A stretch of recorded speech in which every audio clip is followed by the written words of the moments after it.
Hello, movie friends. Welcome back to the show. Anthony here. And James here as well. So it's movie news number, 33 or something like that? Yeah, it's a lot of Something weeks. in the low 30s. Almost a whole year of movie news so that's, far. That's nuts when you think about it like that. Such Yeah. a good idea to do this. Let's start off with box office. So last weekend, Scream took over Spider-Man with $30 million at the box office. Spider-Man still made $20 million, which is absurd. It's like 5 weeks out and it's still pulling that on weekends. Sing 2 is at $8 million, 355, 2.3. So, those are, and then The King's Man is only $2.2 million. So those were not great performers this year. But the first bit of news, I think, is we went and saw No Time to Die in IMAX again last night because it's back in IMAX. So definitely go check it out if you have an IMAX near you. Check your local listings. Today now? It's only for like a few days. Uh-huh. It's for like the whole weekend. I think some more days, a limited release. But I recommend checking it out again because it was so fun to see the second time. And there was also a Q&A with the filmmakers and producers and Daniel Craig. And it was really cool to get their behind-the-scenes tidbits about the film. It opened up with like 30 minutes of them chatting. And I really enjoyed the conversation. And then the movie on IMAX is just amazing. It was so much fun. It's so great. Also, the biggest trailer release of the week was Marvel's Moon Knight, which everyone is freaking out about now. That played during the Patriots loss, right? Yeah, well, no, Monday Night Football Okay, never mind. game. And Oscar Isaac and Ethan Hawke star in this new series from Marvel. And apparently Marvel was tracking it, and it performed better than any other trailer for their other television shows. So I think people are very excited about this. I think for me, I have not been a fan of the TV shows that Marvel has been putting out. But this one looks like it could be something a little more mature, darker, grittier, a little bit more adult themed. So I'm very intrigued by the trailer. The cast is amazing. Ethan Hawke and Oscar Isaac are a couple of my favorite actors working today. So I'm definitely going to check this out. It looks very enticing. Yeah, I like WandaVision, but in general, I'm not like you. I'm not a huge fan of the Marvel shows. They're just, I want something more mature. I want something darker. And this looks like that's what Marvel's doing with Moon Knight. More like adult audience, and I'm pretty excited about it too. The trailer looks sick. And also the teaser poster is a close-up of his hand gripping his one of his weapons. It's like a knight-shaped boomerang, and it has blood all over it, and it's blood on his knuckles. So hopefully Disney is giving the filmmakers permission to go pretty brutal with the action, but we'll see. Hopefully. And there's 2 projects coming out in 2022 that are exciting to hear about. So Knives Out 2 will be coming to Netflix this fall, 2022. Oh, yeah. They're pushing that out. Yeah, I can't wait, especially after we just saw Danny Craig in Bond again. And then Amazon Prime's Lord of the Rings TV series unveiled their new title sequence, you could say, or just like the creation of their title. The Power of the Rings? Is that what it's called? The Rings of Power. The Rings of Power, sorry. Yeah. It's a really cool, practical video that they really made. It's not CGI. And it gives me a lot of hopes for the filmmaking in terms of it being practical and not a ton of green screen, hopefully, on locations. Because I think if they go that much detail on just the teaser reveal of the show is going to be pretty epic. Oh, yeah. I think they're going very practical because the reason for the budget of it being so expensive was because they built an entire studio on location that they're going to be using over the next 5 years for the rest of the show. So it's definitely not going to be a bunch of green screen.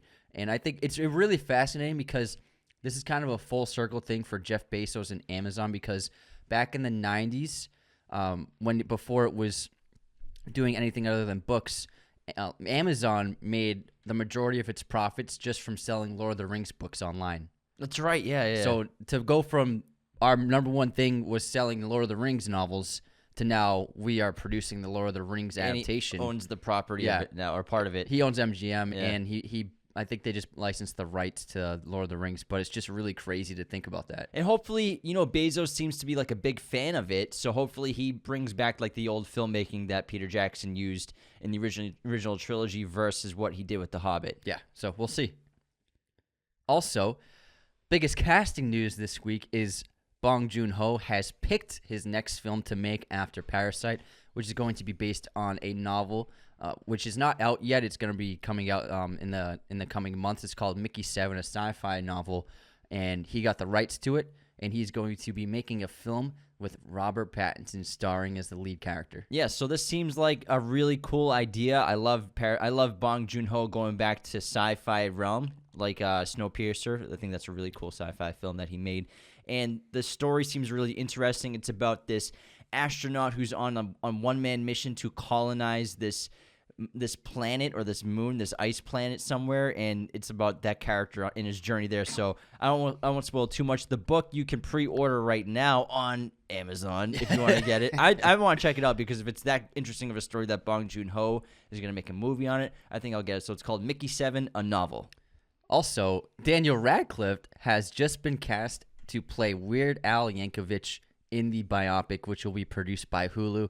I think this is really interesting casting. He's obviously a great singer because he's done plenty of musicals, and we haven't seen him sing on screen before, not that I can remember. So it'll be great to see him using his musical chops and singing talents to the screen. A lot of people say the casting seems weird, but if you look at them, they actually have like a very similar nose. I was looking at they look alike, yeah. a split screen photo of them, and it looks like they have like an almost identical nose, and then you throw the big hair on him, and then, the big crazy outfits, and I'm sure it will be believable. I think it's a great casting. I mean, if you watch interviews with Radcliffe outside of Harry Potter, that's how everyone thinks. Everyone thinks Radcliffe is Harry Potter. He's a very funny, silly, eccentric person, like outside of movies and stuff like that. And so I think that maybe people don't understand what he's really like outside of just the franchise of HP. So I think it's pretty exciting. I'm very excited for it. Mary Elizabeth Winstead just got cast in the Ahsoka TV series coming to Disney Plus, which is also obviously going to star Hayden Christensen as Darth Vader as well. Oh, yeah, that's right. And then Rosario Dawson obviously is the title character. Yeah, I wonder if Mary Elizabeth Winstead will either play a villain or a friend of hers. We'll see. We'll find out. I hope that Vader is just like featured in every episode continually as a villain. That'd be Doesn't so she epic. Fight Vader or Anakin? In the lore, in the TV series? There's a fight between Vader and Ahsoka, yeah. Oh, cool. Yeah. Nice. Next up, we have Alex Garland's new film is in pre-production. He is the filmmaker who made Ex Machina and Annihilation, and he's recently cast Kirsten Dunst in his next film called Civil War, and she's going to be starring in it and it's going to be an A24 production, so they bought the rights to it. We have some tragic news. Mission Impossible 7 and 8 have both been delayed a year each. We were supposed to get 7 this year. 7 will be coming out in 2023, and 8 will be coming out in 2024. God damn it. At least we get Top Gun this year, so at least we get our Tom fix, because I've been craving Tom for a while. It's been a minute. It's been a while since. I watched A Few Good Men the other day. What was the last movie he had? Fixed. Fallout? Mission Impossible Fallout? Yeah. Yeah, that was the last movie he came out with. That's crazy. Mission Impossible 7 was supposed to come out in 2021. Yeah, that's right. Originally. So COVID slowed down all that production stuff, and, these movies are huge, so they take a lot of time to make. And also, Tom, you're not going to read about this, or it's not like going to be featured in the news, but he was actually instrumental with the production of Mission Impossible 7, continuing throughout COVID and he implemented intense safety standards for the entire cast and crew. And he was literally on the phone with studios every night talking about what they were doing and how the production was going. And so productions began following suit what the Mission Impossible 7 crew was doing in terms of safety standards while producing the film. And so I think Hollywood owes a lot to Tom Cruise really paving the way and spearheading the entire campaign of making a film during the pandemic. Yeah, and not just the length of like the production. Like a normal film obviously takes a while to make, but a Mission Impossible movie takes maybe twice as long because of the prep that Tom Cruise and the stunt teams have to do for all the crazy stunts they do. Just the Halo jump in Mission Impossible Fallout, that took like half a year to practice and rehearse and everything like that. He did hundreds and hundreds of jumps.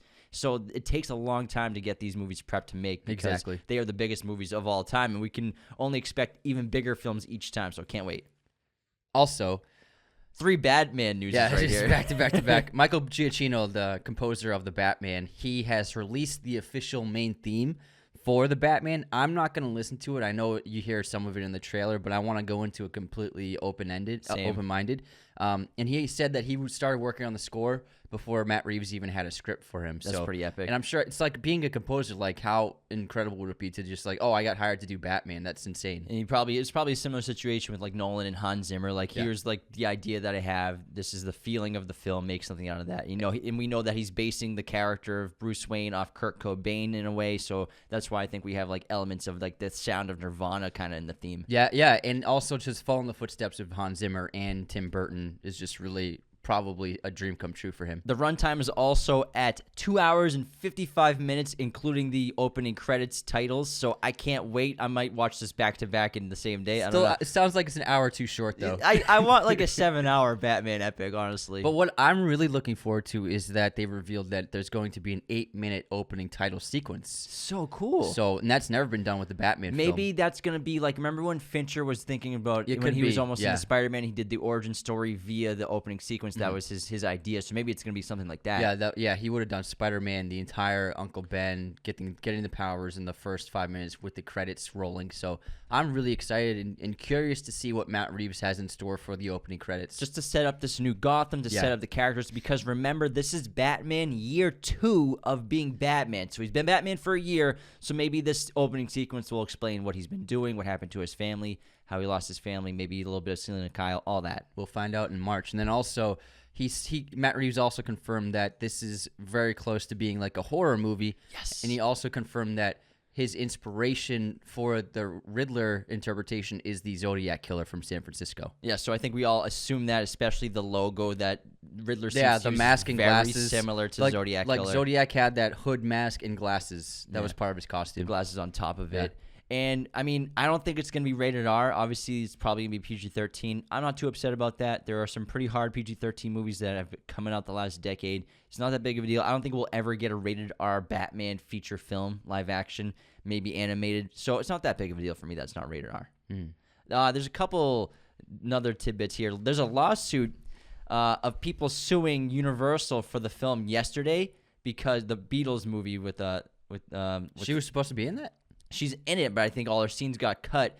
And then if you watch the trailer, so Ana de Armas is featured in that trailer heavily of Yesterday. And then there's even some other shots of the main character. I can't remember the actor who played him, who sings the song Something.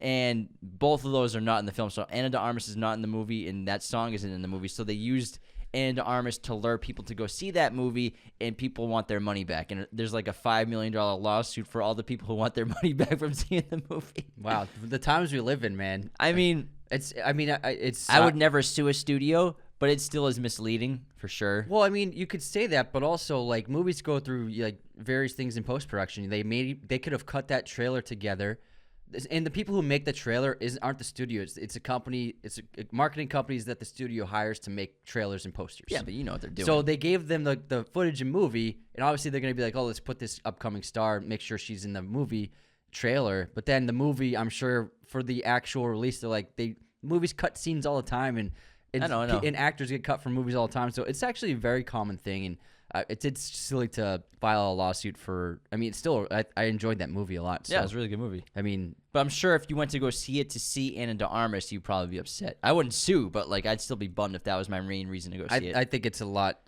You have a point, but also to actually make a lawsuit is just very silly. It's ridiculous. There's like there's a lot worse things that could happen to you. Johnny Depp got his next role. He's going to star as disgraced King Louis the 15th in the new movie from French director Mai Wen. So this will be filming in Versailles next summer. And this is his first role casting in Versailles. First casting in a little while. And hopefully Johnny kills it. It seems like maybe it'll be a redemption character for him. Man, it's weird to see that it says he's a controversial star in the article. It is what it is. Then Meg II, the sequel to Jason Statham's Shark movie, is getting a sequel. It's in production with a really good director, Ben Wheatley, who's a great British director. He's going to be taking over the realms of the sequel. I'm not sure if Statham will be cast again. I'm sure he will. But, you know he will. But I mean, they must find another giant shark for him to punch in the face. An even bigger shark. And the Meg. I remember the trailer. I was like, this looks so dumb. But then when I watched it, I was like, all right, it's a pretty fun movie. Dude, shut your brain off. Yeah. A giant shark versus It's Jason not bad. Statham. It's not bad. It made people enjoyed it. It was very successful. Very, very successful. The Super Bowl halftime show, I'm sure you all have heard, is going to be absurd. We have Eminem, Snoop Dogg, Dr. Dre, and more to star during the Super Bowl halftime show this February. You're going to call it the Pepsi's halftime show. Pepsi's. Are we sponsored by Pepsi? No. Who cares? And there's a trailer there's a trailer out directed by F. Gary Gray. Is it out now? Yeah, it's very cool. That you can check out. So F. Gary Gray is the guy who directed Friday. Yeah, it's an awesome tease for the upcoming performance. And also, Saturday Night Live has announced some new hosts for its upcoming season that's coming back in January. Will Forte, the veteran comedian from the show, will be hosting, as well as Willem Dafoe will make his debut at SNL hosting. And again, it proves that people don't care about you until you're in a Marvel movie. Oh my god, that one's gonna have a ton of ratings. Like people are gonna tune in like crazy to see Willem Dafoe on SNL. Yeah, I mean the guy's been an amazing actor for so long. I'm surprised he hasn't been in it yet. But he's like a generational like cult like celebrity and actor because every generation loves that guy. You know, very few people actually hit that status. Like who goes fuck Willem Dafoe? No one does. But even Gen Z and even kids younger than like whatever the next generation. Well, they're in a Tom Holland Spider-Man I know, movie. but they love him. I'm just saying. People like the guy. We'll leave the last bit to you because you love this show. Outlander Season 6 has released its new trailer and some images. And so they've been actually shut down production for COVID, and they finished it up recently. And Jamie and Claire are back, and we're going to see what happens this year. I love this show. It's really great. I've watched an episode. It's pretty good, but it's got action, it's got sex, it's got romance, it's got death. It's awesome. It's got everything you want. It's got debt. Yeah, death. Debt and death. I'm sure some debts are paid. Scottish Highlands, but now they're in America now. Well, so. we now know we're officially a quarter Scottish, so maybe I should check it out. Yeah, it's part of your heritage. That's man. right. You did the ancestry DNA. So we're 26% Scottish, and then we're 23% Irish, and then 46% Italian. Yeah. A little Portuguese, a little Lebanese, yeah. a little what else is in there? I can't remember. It was like Eastern UK, like Estonian. 4% UK, Eastern Europe. Yeah. 4K. Yeah. 4% British. We're 4K, yeah. Pretty much half Italian, quarter Scottish, Not surprised. quarter Irish. Just the Boston stereotype. I never have to do it now that Anthony's done it, and our DNA is in the system forever. Hopefully, no one makes a secret weapon like in No Time to Die. All right, that's it for movie news today. Hope you all have a great week. We have some awesome episodes coming for you in the next day. See ya. Thanks so much for tuning in to Raiders of the Lost podcast. Be sure to subscribe if you're new. Hit the like button, leave a comment. Find us on all audio streaming platforms, Spotify, Apple Podcasts, Google Podcasts. Wherever you listen to podcasts, you can find us. Find us on Twitter, TikTok, Instagram, Raiders of the Lost podcast. Be sure to check out one of these other videos right here for more content on our favorite films and breaking down all kinds of movie content. Thanks so much.